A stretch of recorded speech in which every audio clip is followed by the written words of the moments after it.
3D spausdinimas. Ne, tai ne ištrauka iš mokslinės fantastikos filmo. Dabar tai realybė.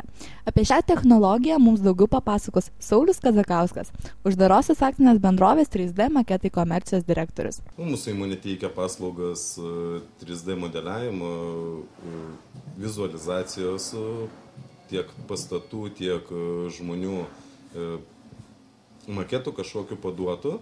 Dažniausiai atliekamų gaminius, kai užsakovas patikė jau savo pagamintą ar įvykdytą failą, tarkim maketas ar pastato būtų, ar kažkokio tai gaminio, kaip keletą buvo vaizdų, kad tarkim lėktuvo gaminiai, mes atliekam spausdinimo būdu, kas pagreitina darbą, kad jeigu būtų atliekama rankomis, visas tas dalykas jisai užtruktų daug ilgiau. O šis technologija, ką amerikiečiai dabar pateikia, tai spausdina sluoksnis po sluoksnio, augina ganėtinai dideliu tikslumu. Tas tikslumas yra nuo 800 iki 1/10 mm ir gaunasi gaminiai ganėtinai tikslus ir per trumpą laiką. Ką impregnavimas galima naudoti toliau, tiek demonstracijai, tiek gamybai kažkur taip pritaikyti savo veiklus.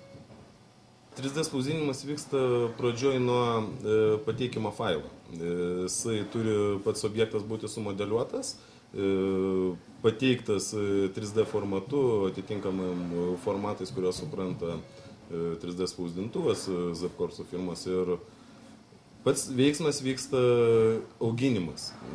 Tai nėra kažkoks lipdymas, bet tai yra auginimas ir drėkinimas sluoksnio po sluoksnio ir pats objektas jisai auga. Žingsnis po žingsnio, galiniam rezultate gaunamas pats objektas visas. Ar tai yra uždaras ar atviras, jokio skirtumo nėra. O sakykit, kokias programas tam naudojat? Programas naudojamas pačiam spausdinimui, tai yra standartinė programa, kurią pateikia gamintojas. Nereikalinga kažkokia, o tolimesniam veiksmui tai priklausomai nuo to, ar užsakovas pateikė jau failą paruoštą ir mums jo nereikia apdoroti, tai tiesiog gaunam failą iš užsakovo, mes jį paleidžiam spausdinti, užsakovas gauna gaminį. Ten 2-3 dienų bėgyje priklausomai, kuom yra impregnuojamas toliau gaminys. O jūsų paslaugomis gali naudotis tik tai kažkokios tais įmonės tam tikros, ar ir paprasti vartotojai? Ne, tuo naudotis gali bet kas, svarbiausia, kam to reikia ir kas suvokia, kas tai yra. Pagrindinis principas buvo įmonės įkūrimo tas, kad buvo orientuotas į architektūrą, į modelių gamybą, pastatų architektinių demonstravimui, kas pagreitindavo nuo 3-4 mėnesių maketo gamybą iki savaičio. O šiuo atveju mes teikiam paslaugas tiek modeliavimo iš nuotraukų žmonių bareljefų, tiek bet kokio kito suvenyro, ką galima, kiekvieno žmogaus fantaziją galima įgyvendinti objektų, ne tik plokščiame, kas pastoviai buvo nuotrauka, dabar galima apčiuoti 3D. O kokios paslaugų kainos?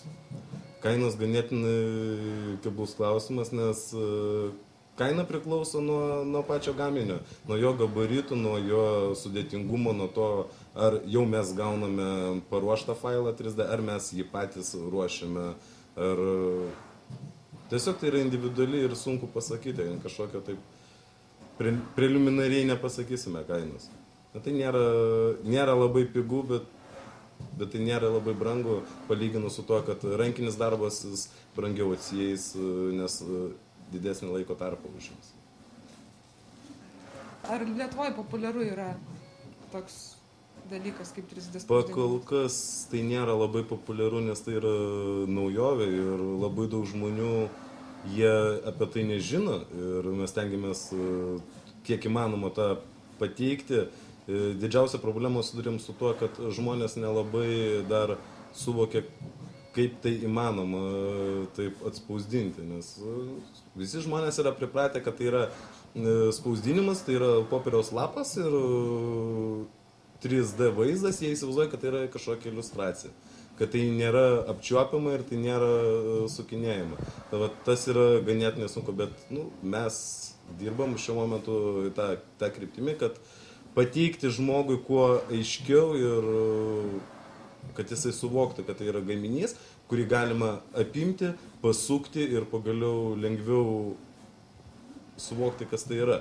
Ta pati demonstracija, jeigu reklamos reikalams yra gaminamas objektas, yra lengviau pateikti žmogui, negu aiškinti popierėje, tarkim, maketą kažkokį, tu jam gali parodyti gyvai, kaip tai yra. Jeigu, tarkim, tai yra pastato, tai nuimti stogą, čia yra sienos, jisai matydamas erdvėje, jisai lengviau įsivaizduoja. Tai pradinis visas ir pagrindinis mūsų tikslas, tai visą tą pritaikyti daugiau reklamos ir žmonių supažindinimo su kai kuriais objektais. Tiesa, kai kurios paslaugos jau yra individualios žmonių, kurie nori įgyvendinti savo svajonės, kažkokias ar piešinius, ar eskizus, ar pagaliau nuotraukas turėti turinės.